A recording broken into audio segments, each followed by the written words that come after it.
Mike Mignola's Hellboy comics have been wowing fans ever since they hit the shelves in 1993. Our red-skinned, demon-fighting hero has become a true icon over the years, making waves in both comics and visually stunning films. If you've been paying attention, you've probably noticed the series has some serious Lovecraftian vibes. In today's video, we're diving into the eerie, otherworldly creatures from the Hellboy universe that are straight out of cosmic horror. But before we go into our explanation, we have a very small request. If you like our content, please support us by subscribing to our channel. This is a small click for you, but for us, it means an awful lot. Thank you. Let's begin. Hellboy and the Cthulhu Mythos.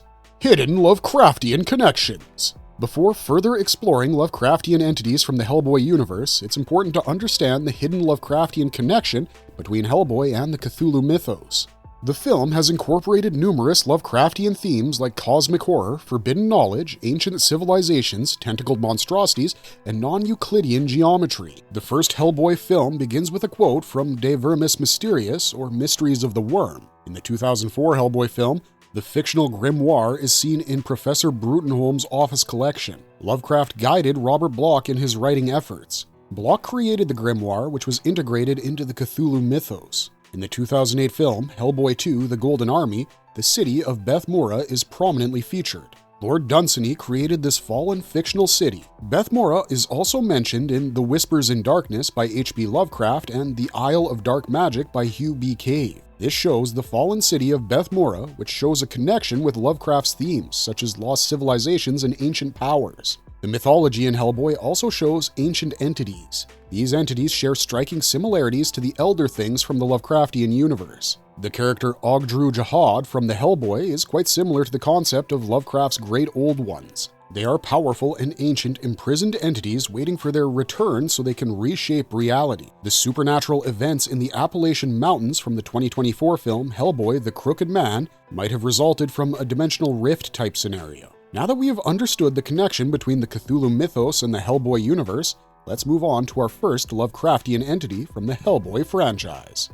Ogdru Jahad. The monstrous supernatural entity, Ogdru Jahad, is the prime antagonist in the Hellboy comic series. The ancient entity is inspired by H.P. Lovecraft's Great Old Ones from the Cthulhu Mythos. The entity, also called the Seven Gods of Chaos, are the dragons from the Book of Revelation. They're destined to bring the end of the world. They were first introduced in Seed of Destruction and later appeared in The Island. The primordial seven dragons look similar in shape and size.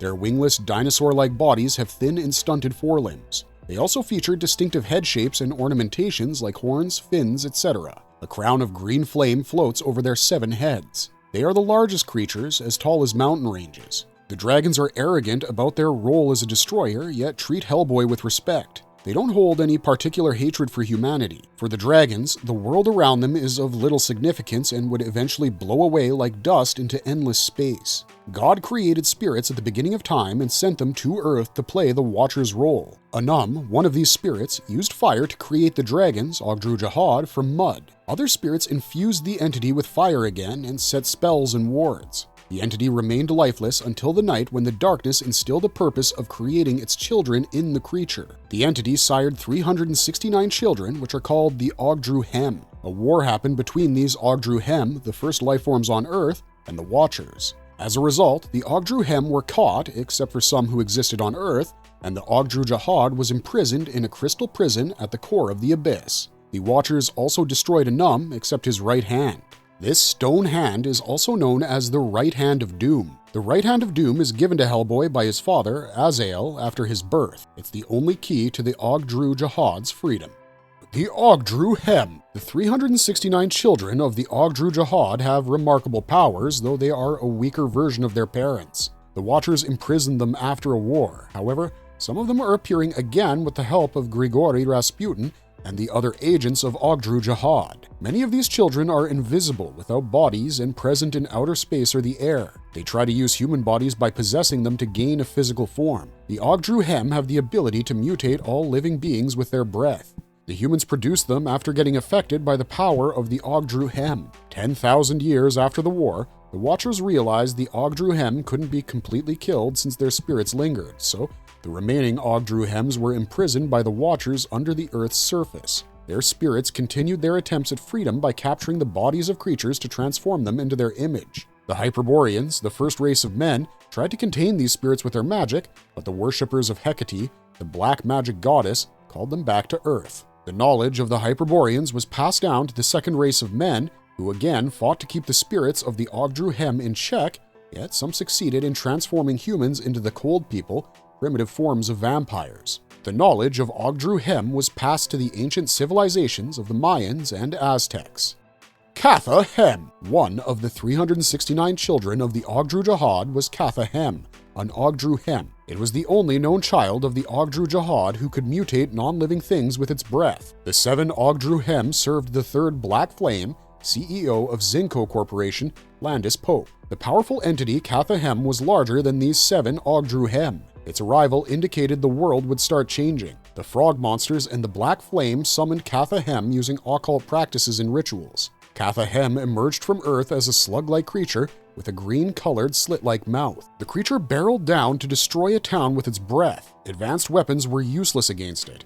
Catha Hem took the form of a twisted, tentacled tree. The creature's canopy was blue fire, and many green-toothed mouths were on its trunk. Catha Hem emitted a green gas from its mouth that turned any human in the vicinity into a flaming-headed monster. In the end, Liz Sherman, the BPRD agent, burnt Catha Hem into ashes by using an ancient artifact. Sadhu Hem. Sadhu Hem is another child of the Ogdru Jahad. He is reborn at the capital city of the Hyperborean Empire, Gorinium.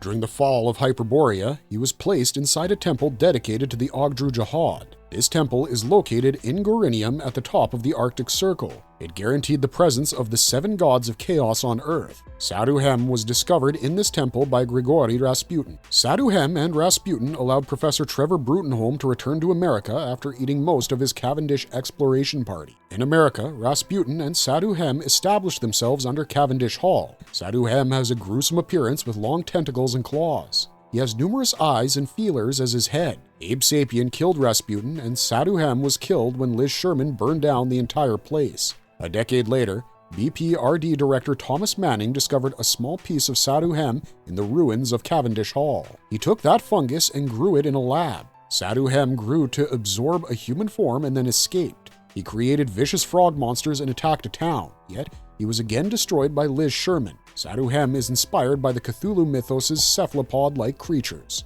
The Conqueror Worm. The Conqueror Worm is another Ogdru Hem. The creature's name comes from a poem by Edgar Allan Poe. After the Watchers destroyed the being, its spirit remained in outer space. The Nazis discovered this spirit in 1939. They wanted their enemies to lead them to not only fund Project Ragnarok, but also send the corpse of Dr. Ernst Oeming into outer space. They hoped the Conqueror Worm would use that corpse as a vessel and return to Earth to help the Nazis, but the mission was stopped by Lobster Johnson.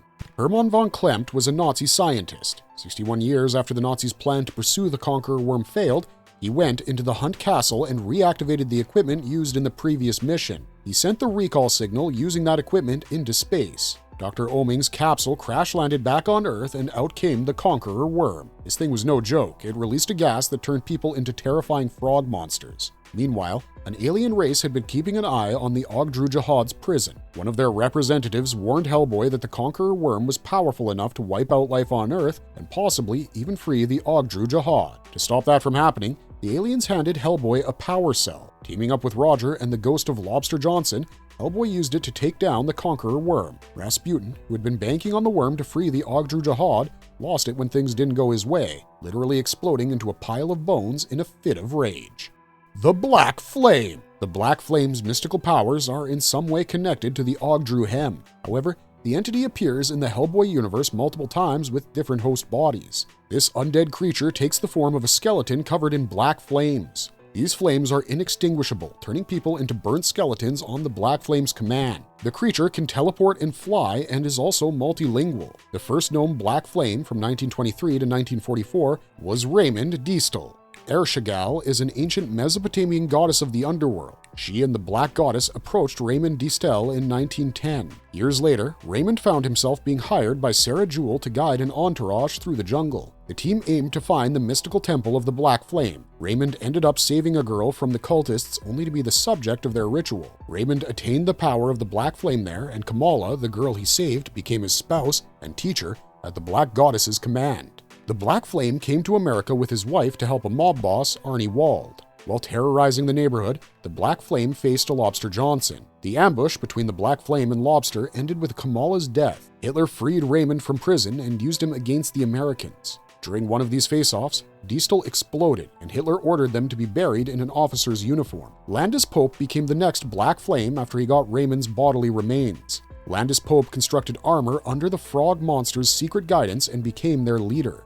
He created an army of frogs and killed Roger. Ultimately, Pope Landis was killed by Liz Sherman. Pope had many of his predecessors' powers, but couldn't teleport. He was well versed in multiple human languages and many mystical languages. His flames were artificially created and bluish at the beginning, but later he acquired the real Black Flame. In The Return of the Master, the Black Flame was resurrected. He wiped out all the frogs and took over New York City. The Ogdru Hem imprisoned within the earth resurfaced to threaten humanity. His spirit connected to the Ogdru Jahad's heart in his death, strengthening him further. With his immense power, the Black Flame freed one of the 7 Ogdru Jahad, called Nun Jahad, from its prison. Liz Sherman and Johann Kraus managed to kill the Black Flame with the help of others, but that resulted in the Nun Jahad going on a total rampage, creating more Ogdru Hem than before.